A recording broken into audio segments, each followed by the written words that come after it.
Kodad bus ప్రమాదం ఉమ్మడి కృష్ణా జిల్లా వాసుల కుటుంబంలో తీవ్ర విషాదాన్ని నింపింది.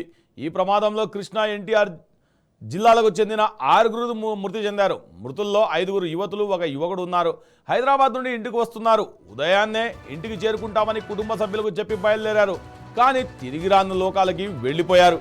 ప్రమాదంలో పలువురు తీవ్రంగా గాయపడి ఆసుపత్రిలో చికిత్స పొందుతున్నారు. మృతులు స్వగ్రామంలో విషాద ఛాయలు అలుముకోగా కుటుంబ సభ్యుల రోదనలు అందరినీ కలిచివేస్తున్నాయి.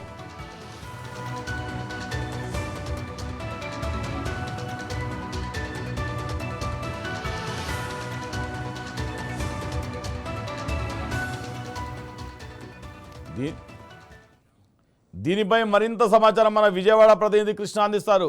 కృష్ణ, చెప్పండి, ప్రస్తుతం ఈ యాక్సిడెంట్ కి సంబంధించి మీ దగ్గర ఉన్న లేటెస్ట్ అప్డేట్ ఏంటి?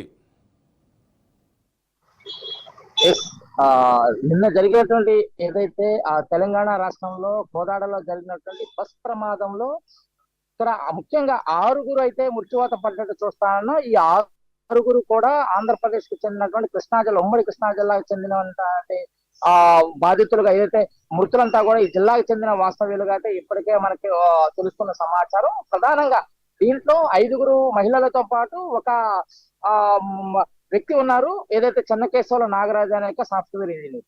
ఓవరాల్ గా తీసుకుంటే ఉదయం కల్లా మేము వస్తామని చెప్పేసి బస్ చెప్పినట్లే ఉన్న ఏదైతే ఈ 6 కూడా ఉదయం తెల్లారేసరికల్లా కూడా ఒక విషాదకరమైనటువంటి వార్త అయితే కుటుంబ సభ్యులైతే విన్న పరిస్థితి కనిపిస్తుంది. బస్సు ఎక్కినప్పుడు తర్వాత నుంచి కూడా కుటుంబ సభ్యులు తరచూ కూడా ఏదైతే ఈ యొక్క ఎక్కారు ఎవరైతే ఉన్నారో మృత్యువాత పడ్డారో ఈ మహిళలతో అయితే తరచూ మాట్లాడుతూనే ఉన్నారు. ఎప్పుడు దిగుతారమ్మా, ఎట్లా ఉంది ప్రయాణం, తిన్నారా లేదా అని కుటుంబ సభ్యులంతా కూడా వాకప్ చేస్తున్న పరిస్థితి అయితే చూస్తా ఉన్నాం. కానీ ఒక్కసారిగా ఉదయం లేచి చూసి ఇంకా రాలేదేమిటి, ఎప్పుడు దిగుతారు అని కుటుంబ సభ్యులు ఫోన్ చేస్తే ఇక లేరు, అనంత లోకాలు ఈ దేశం యొక్క భూమినే విడిచి వెళ్లిపోయారు అనే విషాద సంఘటన అయితే విన్న కుటుంబ సభ్యులు బోరున విలిపించిన ఘటన అయితే కృష్ణా జిల్లాతో పాటు విజయవాడతో పాటు జిల్లా వ్యాప్తంగా కూడా రోదనలు మిన్నంటిన పరిస్థితి మనం చూస్తా ఉన్నాం. ప్రధానంగా తీసుకుంటే ఉమ్మడి కృష్ణా జిల్లాలో ఉన్నటువంటి ఏదైతే బాపులపాడుకు సంబంధించినటువంటి త్రేలపోలు గ్రామానికి సంబంధించినటువంటి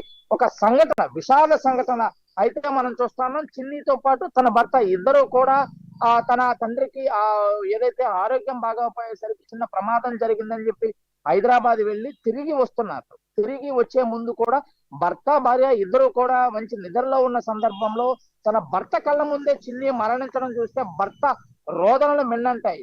అసలు తను తేరుకునే సరికే తనకు కూడా 2 కాళ్ళు కూడా ప్రమాదకరంగా అయితే తీవ్రమైన గాయాలు కావటం, తనతో పాటు తన కళ్ళ ముందే భార్య మరణించడం తీసుకున్నట్లయితే తనకు ఒక కన్నీరు మున్నీరుగా అవుతున్నాడు. వచ్చేస్తానంటే తన 2 పిల్లలకు కూడా పొద్దున్నే అమ్మ నాన్న వస్తున్నారు అంటూ కూడా కుటుంబ సభ్యులు చెప్పిన పరిస్థితి అయితే చూస్తానని, ఇంకా అమ్మా నాన్న వస్తారు అని ఎదురు చూస్తున్న పిల్లలకి ఏం సమాధానం చెప్పాలంటూ కూడా కుటుంబ సభ్యులు అత్తామామ అయితే రోధిస్తున్న పరిస్థితి కనిపిస్తుంది. చాలా విషాదకరమైన సంఘటన.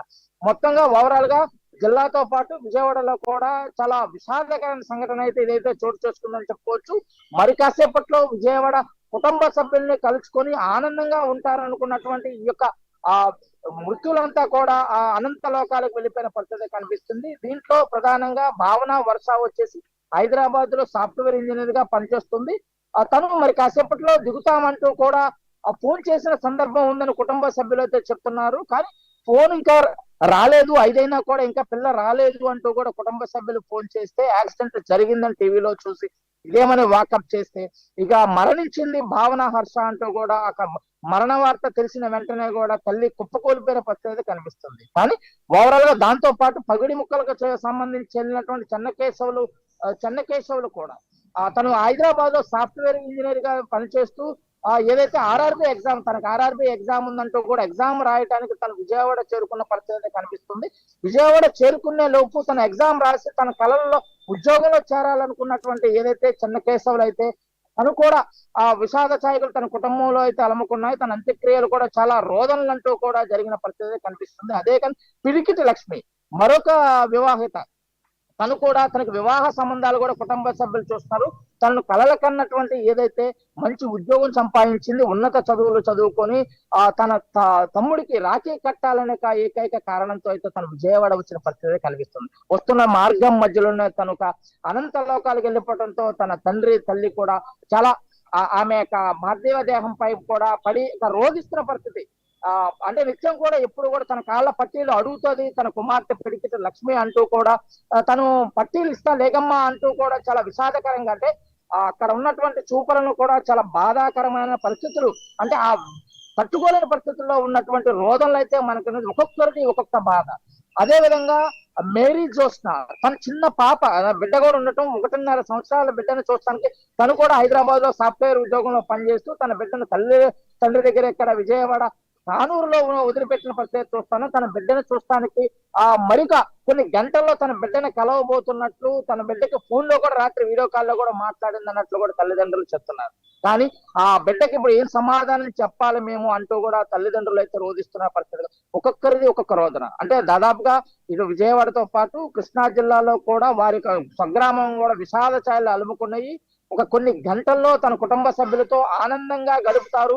వారి వారి ఏదైతే వారి యొక్క కళల్ని తీర్చుకునే ప్రక్రియలో ఒక మంచి ఉద్యోగాల్లో లైఫ్ సెటిల్ అయిపోయినటువంటి కొంతమంది ఉన్నారు. అలాగా అత్యంత విషాదకరమైన సంఘటన అయితే ఇదైతే చెప్పుకోవచ్చు. Okay right Krishna, thank you.